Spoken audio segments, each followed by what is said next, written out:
یہ ہر ایک کے ساتھ ہوتا ہے جو بھی قرآن ہے.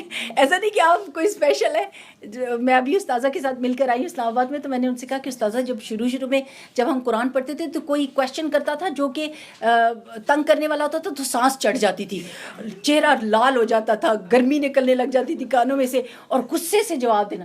لیکن اب جب کوئی کویشچن کرتا ہے تو بندہ دھیرے سوچتا ہے کہ اس کا نالج کا لیول کیا ہے, کہاں سے شروع کروں, کس پوائنٹ سے شروع کروں تو اس تک میں پہنچ سکتی ہوں.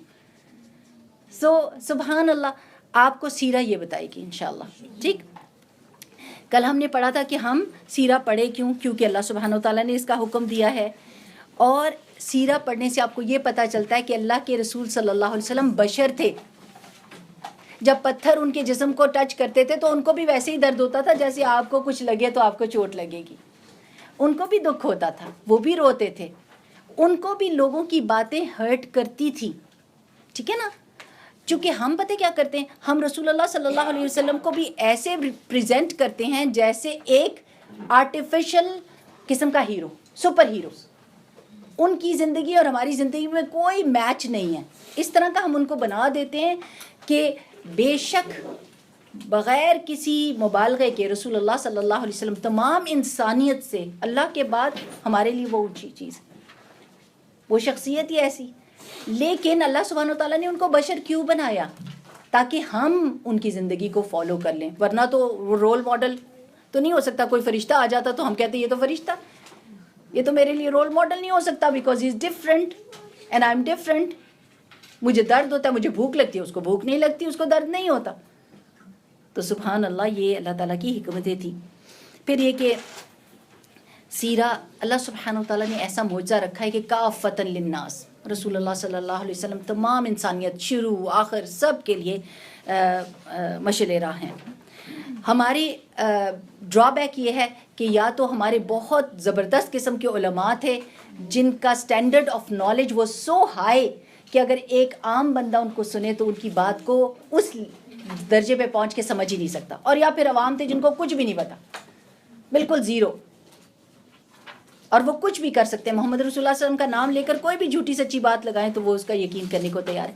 مین بات یہ ہے کہ آپ ان کے بیچ میں لنک بنیں, علماء کے بیچ میں اور عوام کے بیچ میں. یہ ہمارا سٹینڈرڈ ہے جو ہم لوگ بیچ میں آ کے پڑھ رہے ہیں. ہم نہ تو عالم بن سکتے ہیں اور نہ ہم عوام رہتے ہیں جب ہم علم حاصل کر لیتے ہیں. تو ہم نے وہ لنک بیچ میں بننا ہے جو رسول اللہ صلی اللہ علیہ وسلم کی زندگی کے حالات اور واقعات کو عوام کی زندگی سے جوڑ دے. تو میری پیاری بہنوں, دو اینٹوں کے درمیان میں جو چیز لگتی ہے وہ سافٹ ہوتی ہے تو دو اینٹیں جڑتی ہیں اور مضبوط ہوتی ہیں.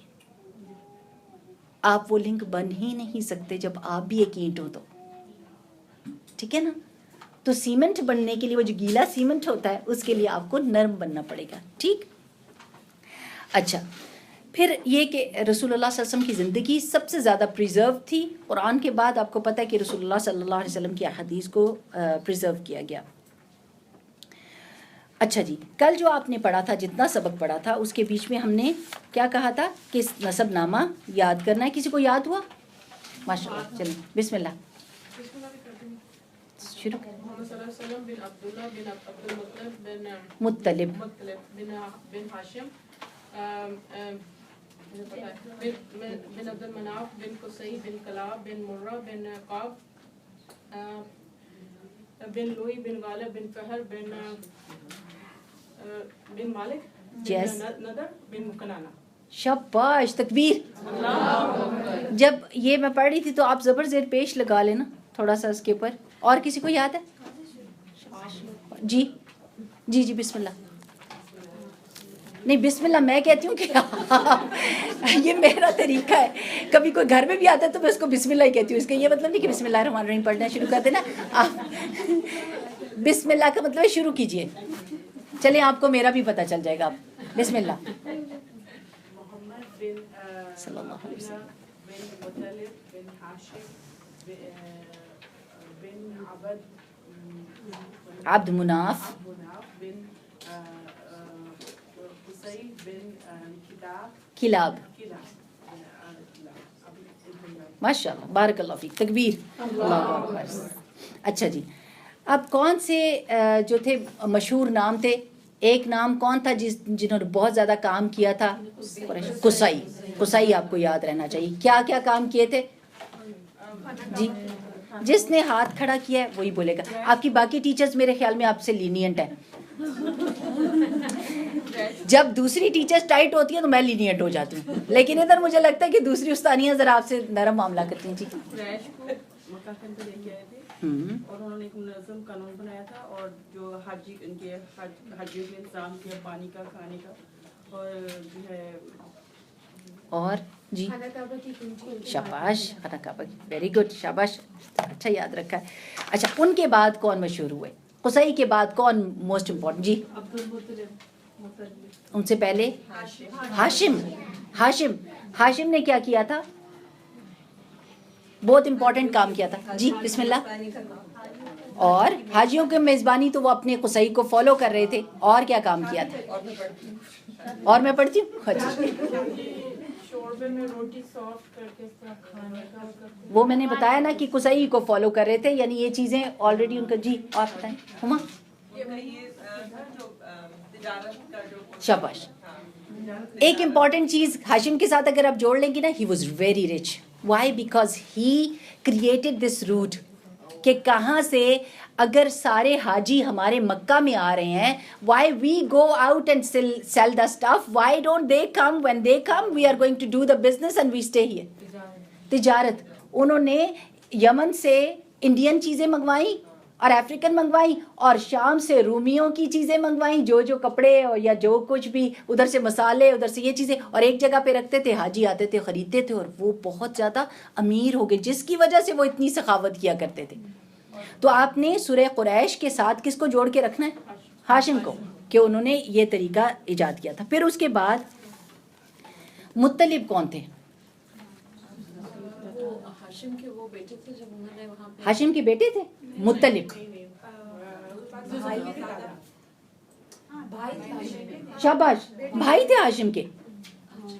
ہاشم کے بھائی تھے جب وہ گئے. ابھی عبد المطلب کی بات نہیں کری, مطلب کی بات کری ہوں. مطلب کو جب پتا چلا کہ ہاشم نے شادی کی اور وہ فوت ہو گئے, یہ وہی غزہ ہے جہاں پر اب لڑائی ہوتی ہے, اور یہ غزہ کی پٹی نہیں آپ پڑھتے, وہاں پر غزہ ہاشم اس کو کہتے ہیں. تو غزہ میں وہ فوت ہو گئے. تو مطلب کو پتا چلا کچھ سالوں کے بعد کہ میرا بھتیجا وہاں پر ہے, تو وہ لینے کے لیے گئے. چونکہ ان کی شان ہی نرالی تھی تو ان کی ماں نے کہا یہ لے. اب سبحان اللہ, ذرا غور کریں.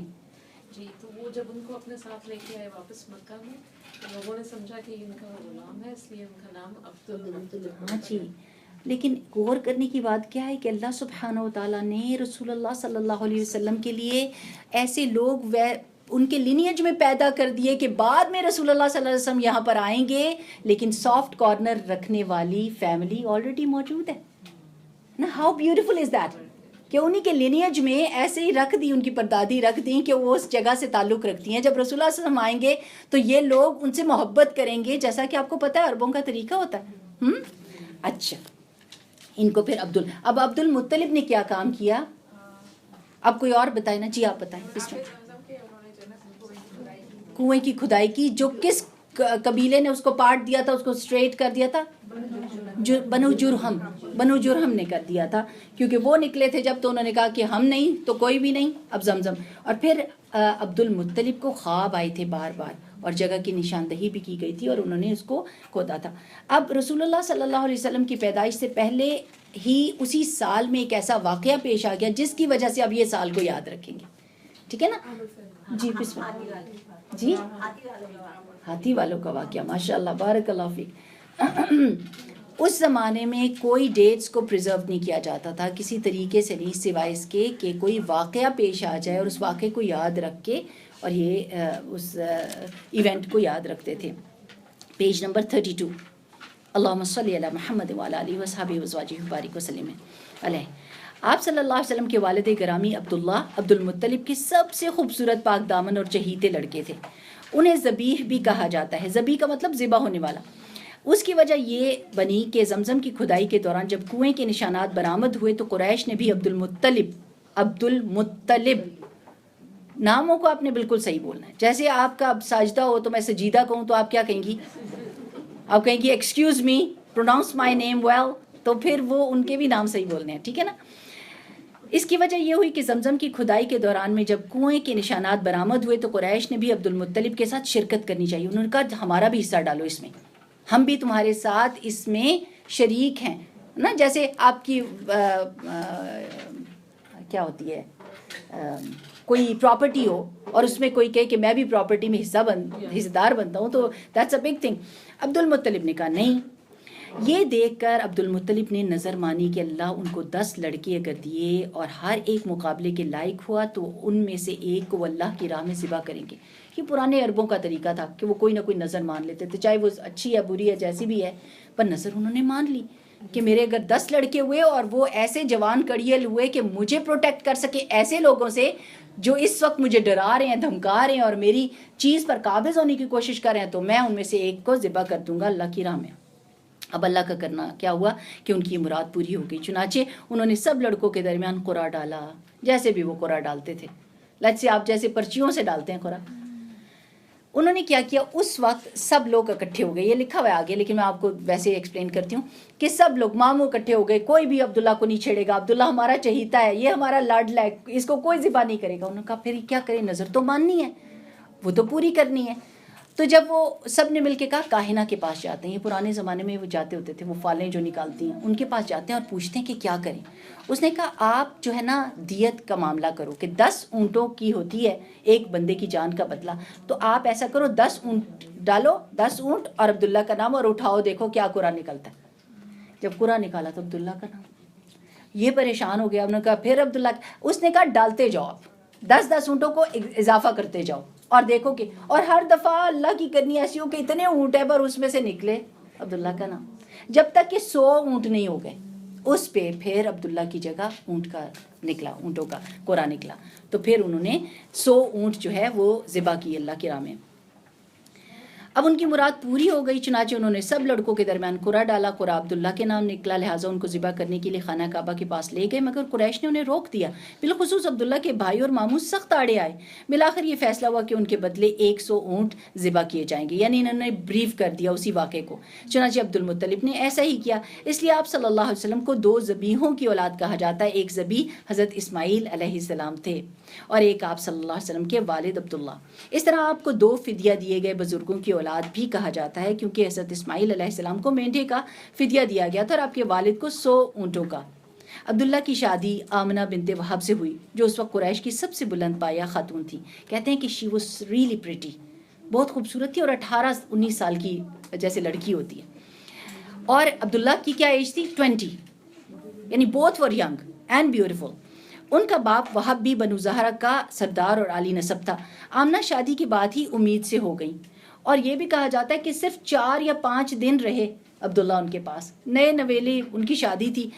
ادھر کچھ عرصہ بعد ہی عبد المطلب نے عبداللہ کو تجارت کے سلسلے میں مدینہ یا شام بھیجا. واپسی پر وہ مدینہ میں انتقال کر گئے اور انہیں نابغہ دبیانی کے مکان میں دفن کر دیا گیا. اس وقت آپ پیدا بھی نہیں ہوئے تھے.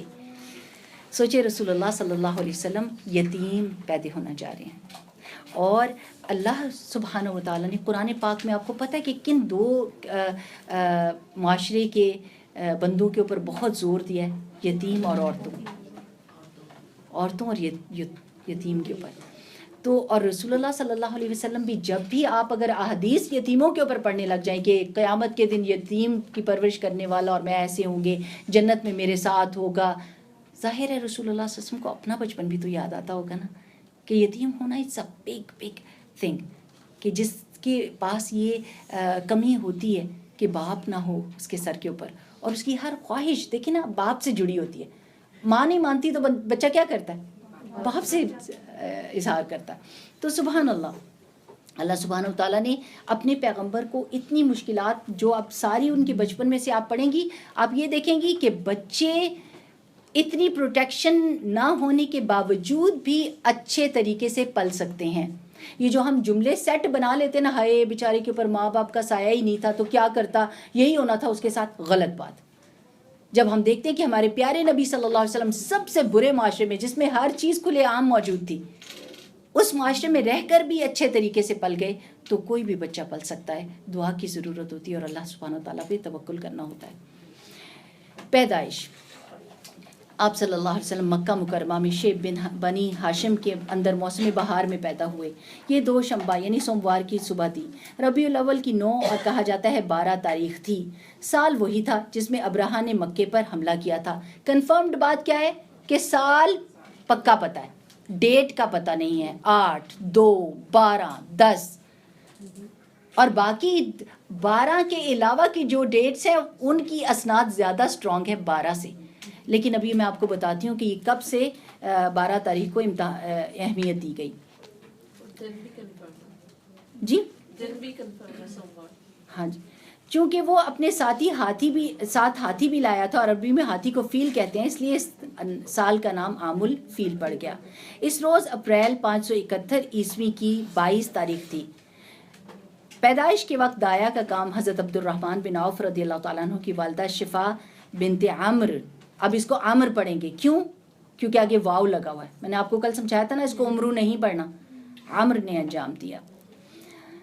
جب آپ صلی اللہ علیہ وسلم پیدا ہوئے تو آپ کی والدہ نے خواب میں دیکھا کہ ان کے جسم سے ایک نور نکلا ہے جس سے ملک شام کے محل روشن ہو گئے ہیں. کبھی آپ نے ایسے کوئی خواب دیکھا؟ کبھی خواب میں اشارہ ہو جاتا ہے نا کہ کوئی خیر آنے لگتی ہے تو آپ کو پتہ چلتا ہے, تو آپ کہتے ہو اس خواب کی تو بڑی اچھی تعبیر. آپ اٹھتے بھی ہیں تو فریش فیل کرتے ہیں. تو اچھا خواب کیا ہوتا ہے؟ اللہ سبحانہ و تعالیٰ کی طرف سے ایک بشارت سی ہوتی ہے نا. اور یہ کہ اچھا خواب کس کو سنانا چاہیے؟ جو آپ کا ہمدرد ہو اور جو آپ سے جیلس نہ ہوتا ہو. ٹھیک ہے, ایسے ہم اسی کو جا کے سناتے ہیں جو جیلس ہونا کہ خواب سنے گا تو صحیح جیلس ہوگی کہ اب مجھے کوئی خیر, وہ الٹا حساب ہو جاتا ہے. اگر وہ کوئی تعبیر کر دے گی تو وہ ہو جاتی ہے چیز. سو سچا خواب بھی, اچھا خواب بھی ان لوگوں کو سنانا چاہیے جو آپ کے ہمدرد ہوں اور جو آپ کو دعا دیں برکت کی. اور برا خواب آئے تو کیا کرنا چاہیے؟ کسی کو نہیں بتانا چاہیے. بہتر ہے کہ اس کو چھپا ہی رکھیں. اور اگر آپ نے بتانا ہی ہے اور تعبیر پوچھنی ہے 3 دن تک تو آپ نے نہیں بولنا. ٹھیک ہے نا. تو برے خواب کے لیے بہتر یہ ہوتا ہے کہ نہ بتایا جائے اور اس سے پناہ کی اللہ تعالیٰ سے دعا کی جائے, صدقہ خیرات کر کے بات ختم. ٹھیک ہے نا, منہ سے نکالنا ہی نہیں چاہیے. اچھا, آپ کی والدہ نے خواب دیکھا کہ ان کے جسم سے نور نکلا ہے جس سے ملک شام کے محل روشن ہو گئے. یعنی یہ ایسی ہدایت ہوگی. نور کس کو ریپرزینٹ کرتا ہے؟ ہدایت کو, کہ یہ دور دور تک پھیلے گی. پھر والدہ نے عبد المطلب کو آپ کی پیدائش کی خوشخبری بھجوائی. سوچیے ذرا کیسا وقت ہوگا, اتنا پیارا سا بچہ پیدا ہوا اور باپ نہیں ہے. یعنی جو دلہن تھی اس نے اپنے ہسبینڈ کو دیکھا کتنے دن اور چلا گیا اور فوت ہو گئے, اور کیسی ان کی زندگی ہوگی. اور اب بچہ جب پیدا ہوا ہوگا تو کیسی محرومی کی سی ہوتی ہے نا فیلنگ. وہ شاداں اور فرحاں تشریف لایا, آپ صلی اللہ علیہ وسلم کو خانہ کعبہ میں لے جا کر اللہ تعالیٰ سے دعا کی اور اس کا شکر ادا کیا, اور اس توقع پر کہ آپ کی تعریف کی جائے کہ آپ کا نام محمد رکھا گیا صلی اللہ علیہ وسلم. اچھا نام رکھنا کتنی پیاری بات ہے. یعنی سبحان اللہ کہ ہم آج کل کیسے نام رکھتے ہیں؟ انوکھے, ناول قسم کے, جو کسی نے سننا ہی نہ ہو. وہ پرشین کے کسی گاؤں سے اٹھا کے نام لائیں گے, لوگ حیران ہو جائے. بس چاہے مجھے اس کا مطلب پتہ نہیں کیا مطلب ہے, مطلب تو نہیں مجھے پتہ چلا, بس اس کا ساؤنڈ بہت اچھا ہے. بولنا بھی نہ لوگوں کو بولنا آئے, نہ اس کا مطلب آئے, نہ بچے کی پرسنالٹی کے اوپر کوئی پازیٹیو افیکٹ ہو. آپ کو پتہ ہے کہ رسول اللہ صلی اللہ علیہ وسلم نے کچھ لوگوں کے نام بدل دیے تھے.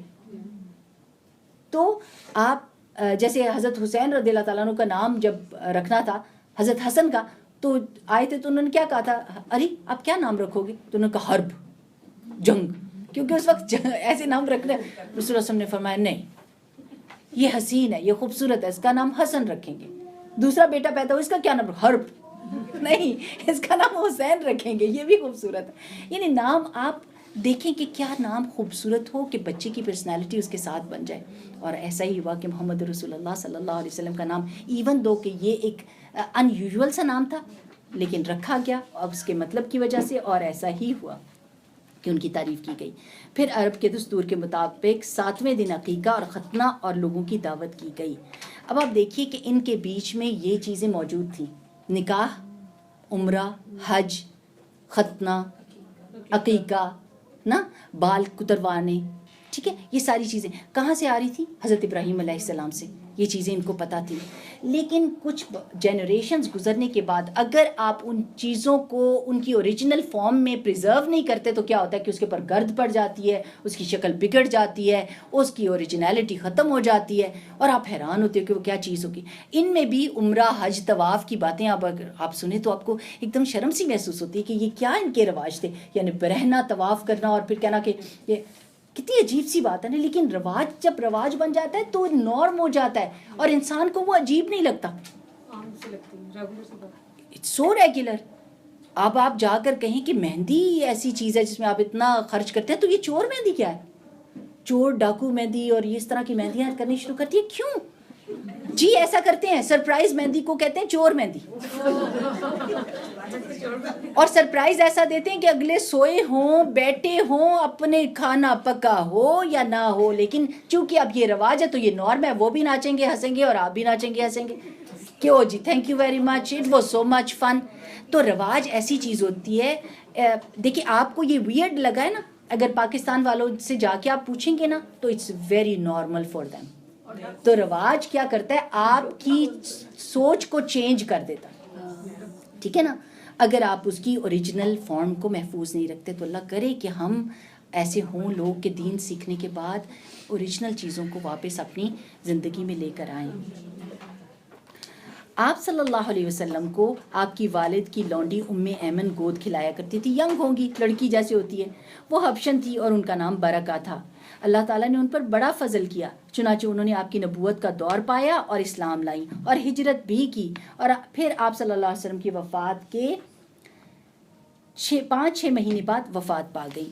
اب آپ دیکھیے کہ رسول اللہ صلی اللہ علیہ وسلم کی جو پیدائش کا یہ مناتے ہیں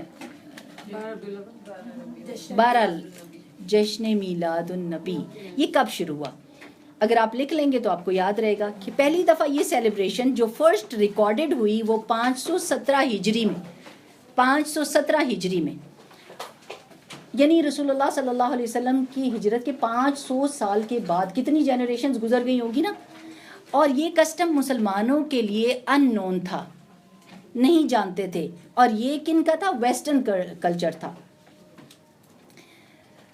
آغا خانی اور بوہری قسم کے جو لوگ, جو فرقہ ہے, انہوں نے ایجپٹ میں اس کو سب سے پہلے شروع کیا تھا. اور آپ کو پتہ ہے کہ جب گورنمنٹ کسی چیز کو سیلیبریٹ کرتی ہے تو اس میں کتنی چیزیں انوالوڈ ہوتی ہیں, ہے نا. جس طرح بالکل اولمپکس, جب کیوں لوگ جھگڑتے ہیں اس پر اور کیوں اتنا کمپٹیشن ہوتا ہے, کیونکہ اس سے اکانومی اچھی ہوتی ہے, ملک کی چیزوں کا شو آف ہوتا ہے, اور گورنمنٹ اپنا شو آف کرتی ہے, اپنے آپ کو پریزنٹ کرتی ہے نا. تو اسی طرح کا ہوا کہ انہوں نے اپنی پاپولیرٹی کے لیے, اپنے آپ کو زیادہ شو کرنے کے لیے, اپنی اکانومی کے لیے, ابھی بھی آپ دیکھیے ویلنٹائنس ڈے اور یہ ساری چیزیں کیا ہیں, it's all economy based things, right نا. تو اس وقت بھی انہوں نے یہی کیا کہ فیسٹیول سا بنا دیا. وہ اس کے علاوہ 30 سے 40 طرح کے فیسٹیولز سیلیبریٹ کرتے تھے. اب کیا ہوا, کسی کی موت, کسی کی شہادت, کسی کا مرنا جینا, سب کچھ سیلیبریٹ کرتے تھے. پھر اس واقعے کے 150 سال کے بعد موصل بغداد میں جو سنی گورنر تھے انہوں نے اس کو سیلیبریٹ کیا سے 670 ہجری میں. 670 ہجری میں دوبارہ جب, یعنی یہ ایک اور سیکٹ تھی جو کرتی تھی, لیکن جو سنت کو فالو کرنے والے تھے انہوں نے سب سے پہلے 670 ہجری میں اس کو سیلیبریٹ کیا. اور پھر اس کے بعد گورنرز جو تھے ان کا آپس میں ایک کمپٹیشن شروع ہو گیا کہ کون زیادہ لگزوریس قسم کے کام کراتا ہے. فری کھانا بانٹنا, فری پانی, شربت, گفٹ بانٹنے شروع کر دیے. اور اس میں ساری چیز کیا تھی, اپنے آپ کو زیادہ. اب آپ سوچیں اگر محمد رسول اللہ صلی اللہ علیہ وسلم کے ساتھ کوئی چیز جڑ جاتی ہے تو کوئی کھڑا ہو کے اس کے خلاف بول سکتا ہے؟ کیونکہ زیادہ اکثریت کیا کرے گی, خبردار جو تم نے رسول اللہ صلی اللہ علیہ وسلم کے بارے میں بات کی. عوام کا لیول آف انڈرسٹینڈنگ کتنا ہوتا ہے, وہ عزت کرتے ہیں بغیر نالج کے, ہے نا. تو آپ ان کے سامنے یہ نہیں کہہ سکتے جاتے ساتھ کہ یہ کام نہ کرو. وہ کہیں گے کیوں, یہ محمد رسول اللہ صلی اللہ علیہ وسلم کے ساتھ جڑا ہوا ہے, خبردار جو کوئی بات کی مرنے لڑنے کے لیے تیار ہو جاتے ہیں. تو یہ ان کا آپس میں شروع ہو گیا. کچھ علماء نے کچھ شرائط کے ساتھ کہا کہ کرنے دو, کچھ نے بالکل مخالفت کی. اب یہ وقت آپ کے ساتھ ایسا آ گیا کہ جس وقت کہ کافی ساری لوگ اس کو سیلیبریٹ کر رہے ہیں. اب ہمارا کیا رویہ ہونا چاہیے؟ اگر تو آپ ان لوگوں سے کٹ آف کر دیں گے, ان کو بدعتی کہیں گے, ان سے دور بھاگیں گے, سختی کا معاملہ کریں گے, تو وہ آپ کو بھی کچھ کہیں گے. آپ ان کو بدعتی کہیں گے, وہ آپ کو کچھ اور کہیں گے. سب سے اچھی بات یہ ہوتی ہے کہ محمد رسول اللہ صلی اللہ علیہ وسلم کو جس سے محبت ہے, اور وہ جو رسول اللہ صلی اللہ علیہ وسلم کی ڈے آف برتھ کو سیلیبریٹ کرنا چاہتا ہے, وہ ہر منڈے کو روزہ رکھ لیا کرے. کیونکہ رسول اللہ صلی اللہ علیہ وسلم نے ڈیفینیٹلی فرمایا کہ میں منڈے کا روزہ کیوں رکھتا ہوں, میں پیر کا روزہ کیوں رکھتا ہوں, کیونکہ میں اس دن پیدا ہوا. ٹھیک ہے نا؟ تو آپ نے سب سے زیادہ محبت ظاہر کرنی ہے تو وہی کام کریں جو رسول اللہ صلی اللہ علیہ وسلم نے کیا. لیکن اگر دوسروں سے معاملہ ہو, اب آپ قرآن پڑھ رہے ہیں اور کوئی کہے جی ہم نے وہ عید میلاد النبی آنے لگا نا تو ہم آپ کو بلانا چاہتے ہیں. اچھا, اگر آپ اسٹرانگ ہیں اور آپ کو پتہ ہے کہ میں نے تو محبت کر کے ان تک پہنچانی ہے بات, تو آپ چلے جائیں. اور کیا کریں, آپ اس میں رسول اللہ صلی اللہ علیہ وسلم کی زندگی کے واقعات, کچھ دکھی کچھ خوشی والے, اچھے سے ان کو سنائیں. کہ آپ کو پتہ ہے میں آپ کو آج یہ باتیں بتاؤں گی, محمد رسول اللہ صلی اللہ علیہ وسلم, ایک حدیث سنا دوں گی, کچھ سنت کے بارے میں بتا دوں گی, کچھ واقعات سنا دوں گی. لوگوں کو واقعات سے بہت زیادہ اٹیچمنٹ ہوتی ہے. اگر آپ کوئی کہانی نہیں ان کو سنائیں گے, کوئی واقعہ نہیں سنائیں گے, تو پھر وہ آپ کی بات نہیں سننے والے. جس میں کچھ رونے کی بات ہو, وہ ہلکا سا ان کا دل پسیج جائے. کوئی خوشی کی بات بتا دے کہ ہنس پڑیں, رسول اللہ صلی اللہ علیہ وسلم مزاح کیسے کرتے تھے, کیسے کسی موقع پر کسی چیز کو ہینڈل کیا. الحمدللہ ان کو شوق لگ جاتا ہے. Give them a right way to follow instead of cutting off from them, اور ان کو بالکل علیحدہ سیکٹی بنا دینا کہ جو یہ کام کرتے ہیں وہ بالکل علیحدہ ہے اور ہم بالکل علیحدہ ہے. There should be a link, there should be softness, there should be a way out کہ کس طریقے سے ہم ان کو دین کی طرف لائیں. اور ان کو بدعتی کہنے سے یہ مسئلہ حل نہیں ہونے والا جب تک آپ ان کو محبت کے راستے سے سیدھے طریقے کی طرف رہنمائی نہیں کریں گے. تو کس نے کون سب سے پہلی تھی جو رسول اللہ صلی اللہ علیہ وسلم کو گود میں کھلاتی تھی؟ امّے, اور ان کا نام کیا تھا؟ برکہ. رضاعت یعنی دودھ کس نے پلایا؟ آپ صلی اللہ علیہ وسلم کی والدہ کے بعد سب سے پہلے ابو لہب کی لونڈی سویبہ نے آپ کو دودھ پلایا. اس وقت اس کا اپنا بچہ جو دودھ پیتا تھا اس کا نام مسروح تھا. سویبہ نے آپ سے پہلے حضرت حمزہ بن عبد المطلب کو اور آپ کے بعد ابو سلمہ بن عبد الاسد مخزومی کو بھی دودھ پلایا تھا, لہٰذا یہ تینوں آپ کے رضائی بھائی ہوئے. اب آپ ایک واقعہ سنیں گے بہت ہی ضعیف قسم کا ہے کہ ابو لہب کہتا ہے کہ وہ جس ہاتھ سے میں نے سویبہ کو آزاد کیا تھا, یعنی سویبہ نے آ کے بتایا تھا ابو لہب کو کہ آپ کا بھتیجا پیدا ہوا, تو اس نے کہا جاؤ میں نے تمہیں آزاد کیا. تو کہتا ہے سب جسم کو میرے عذاب ہو رہا ہے, لیکن وہ ہاتھ یا وہ انگلیاں جس سے میں نے یہ اشارہ کیا تھا وہ جو ہے نا. تو سبحان اللہ, ہمارا دین جو ہے وہ خوابوں پہ بیس ہی نہیں کرتا. آپ سنیں گے کہ میوزک کے ساتھ اللہ تعالیٰ کی تعریف کیوں کی گئی؟ کیونکہ ایک بزرگ نے خواب میں دیکھا کہ ہندو تو مسلمان ہوں گے نہیں جب تک ان کو انہی کے طریقے سے یعنی میوزک کے ذریعے سے نہیں بلاؤ گے, تو چلو تم اللہ کی تعریف میوزک کے ساتھ ہی کر دو. اللہ نے جس چیز کو حرام کیا, رسول اللہ صلی اللہ علیہ وسلم نے جس چیز کو حرام کیا, اس کے ذریعے سے, حرام کے ذریعے سے کبھی آپ لوگوں کو بلا نہیں سکتے دین کی طرف. ٹھیک ہے نا؟ تو جو بالکل چیز جس کے اوپر بین لگا ہوا ہے وہ کام نہیں کر سکتے. تو خوابوں پہ ہمارا دین بیس نہیں کرتا, ہمارا دین شریعت پہ بیس کرتا ہے. حلیمہ سعدیہ کی گود میں عرب کے شہری باشندوں کا دستور تھا کہ وہ اپنے بچوں کو شہری بیماریوں سے بچانے کے لیے ان دودھ پلانے والی بدوی عورتوں کے حوالے کر دیا کرتے تھے. یہ بھی بڑے مزے کی بات ہے کہ یہ ایلیٹ لوگ کیا کرتے تھے. معزز خاندان جن کا درجہ بہت لوگوں عوام سے بلند تھا, وہ یہ کام کیا کرتے تھے کہ اپنے بچوں کو جیسے ہی وہ پیدا ہوتے تھے ان کی کچھ خاص باتیں تھیں. ایک تو یہ کہ وبا بہت پھوٹتی تھی شہروں کے اندر, اور موسٹلی ابھی بھی آپ جائیں تو مکہ مدینہ میں بہت وبائیں پھوٹتی ہیں کیونکہ بہت سارے لوگ وہاں پر آتے ہیں. آپ کو پتہ ہے نا, سارے قافلے ادھر آتے ہیں, تب بھی آتے تھے ابھی بھی آتے ہیں. تو جس طرف سے لوگ آئیں گے اپنے ساتھ جراثیم لے کر آئیں گے اور وہاں پر وبا پھوٹ جائے گی, اس سے بچے بیمار رہتے تھے. تو ان کا یہ طریقہ تھا بچے پیدا ہوتے ساتھ ادھر گاؤں میں بھیج دیں اور ادھر ان کو اچھا کھانا ملے, اچھی آب و ہوا ملے, یہ اسٹرانگ ہوں, اور پھر ساتھ میں ان کی لینگویج, کیونکہ سلینگ لینگویج موسٹلی شہروں میں ہوتی ہے. جس ملک کا آئے گا, آپ نے کیا, اب میں آپ سے پوچھوں براؤن کو اردو میں کیا کہتے ہیں, آپ کہیں گے کیا کہتے ہیں؟ ٹھہرے سوچنے دیں. او مائی گاڈ, کیا کہتے ہیں؟ اچھا آپ بتائیں کیا کہتے ہیں. یعنی سمجھ ہی نہیں آتی کہ براؤن کو کیا کہنا ہے. میں ویسے آپ کو مثال دیتی ہوں, آپ کو پتہ ہوگا کہ خاکی کہتے ہیں, پر اینی ویز یا جو بھی کہتے ہیں. دیکھیں نا, نہیں سمجھ آتا کہ رائٹ ورڈ کیا ہے. تو جب آپ بہت سارے لوگ ایک جگہ پہ اکٹھے ہوتے ہیں, کہیں سے فرینچ کا ورڈ لے لیا, انگلش کا ورڈ لے لیا, پرشین ورڈ لے لیا, اردو کا لے لیا, but you can not explain your heart with one language. تو وہ کیا کرتے تھے, اپنے بچوں کو بھیجتے تھے کہ یہ پیور لینگویج ادھر سیکھیں اور یہ سلینگ لینگویج سے دور رہیں نا. How beautiful is that. رسول اللہ صلی اللہ علیہ وسلم نے پھر حدیث آتی ہے کہ مجھے اللہ تعالیٰ نے جوام الکلام دیا ہے, کہ یعنی میں چھوٹی بات کرتا ہوں لیکن اس میں بہت سمندر چھپا ہوا ہوتا ہے. تو انہوں نے کیا کیا کہ عربی زبان خالص اور ٹھوس ہو جائے, اسی دستور کے مطابق عبد المطلب کو بھی دودھ پلانے والی دایا کی تلاش تھی. ادھر بنو سعد بن بکر جو مشہور تھے نینیز کے لیے, یہ قبیلہ کیوں مشہور تھا کہ یہ بچوں کی ٹیک کیئر کرتے تھے. بن حوازن کی کچھ عورتیں اسی غرض سے مکہ آئیں اور اس کے روبرو آپ کو بھی پیش کیا گیا. کہتے ہیں کہ ایسے کیا کرتے تھے کہ سارے لوگ جیسے ہی ان کا قافلہ آتا تھا ان عورتوں کا, تو یہ اپنے بچوں کو لے کر باہر کھڑے ہو جاتے تھے بات چیت کرنے کے لیے, کتنا ڈیل کرتے تھے نا کہ کتنا پیسہ لوگی بچے کو لینے کے لیے. اب جب رسول اللہ صلی اللہ علیہ وسلم کو لے کر عبد المطلب باہر کھڑے ہوئے تو جو بھی دایا آتی تو وہ کویشچن یہ ہوتا کہ اس کا باپ کون ہے. تو وہ کہتے کہ فوت ہو گیا, کون سپورٹ کرے گا, پیسے بھی کم, ہے تو معزز ترین خاندان. اور اکثر ہم بھی ایسے دیکھتے ہیں کہ معزز ترین خاندان ہوتے ہیں لیکن پیسے کی اتنی فراوانی نہیں ہوتی, تو ہر کوئی دایا ان کو چھوڑتی جائے. مگر جب انہیں معلوم ہوتا کہ آپ صلی اللہ علیہ وسلم یتیم ہے تو آپ کو لینے سے انکار کرتے تھیں. ایک خاتون حلیمہ بنت ابی زویب کو کوئی بچہ نہ ملا. کیوں؟ کیونکہ ان کی جو سواری تھی وہ بہت ہی لاغر تھی اور وہ سب سے اینڈ میں پہنچے, اور اتنی دیر میں لوٹنے والے لوٹ کے لے گئے. سمجھے وہ یہ کہ ہم لوٹ کے لے گئے, لہٰذا انہوں نے مجبوراً آپ ہی کو لے لیا, کیونکہ انہوں نے اپنے ہسبینڈ سے بات کیا کہ دیکھو یہ تو بڑی بری بات ہوگی اور بڑی بے عزتی کی بات ہوگی کہ ہم اتنی دور آئیں اور سب کو کوئی نہ کوئی بچہ مل گیا اور مجھے نہ ملے. تو اور ویسے بھی یہ یتیم ہے, چلو لے لیتے ہیں. اور دونوں نے آپس میں بات کر کے ان کو لے لیا. مگر جب لے لیا تو ان پر خوش قسمتی کا ایسا دروازہ کھلا کہ دنیا حیرت زدہ رہ گئی, جس کی ایک جھلک آپ آئندہ سطور میں ملاحظہ کریں گے.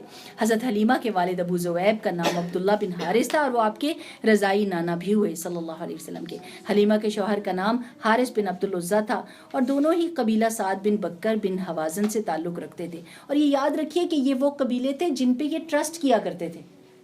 ایسے نہیں کہ کوئی بھی آ گیا قبیلہ اور آ کے کہا جی لاؤ جی اپنے بچے ہمارے والے کر دو, نو.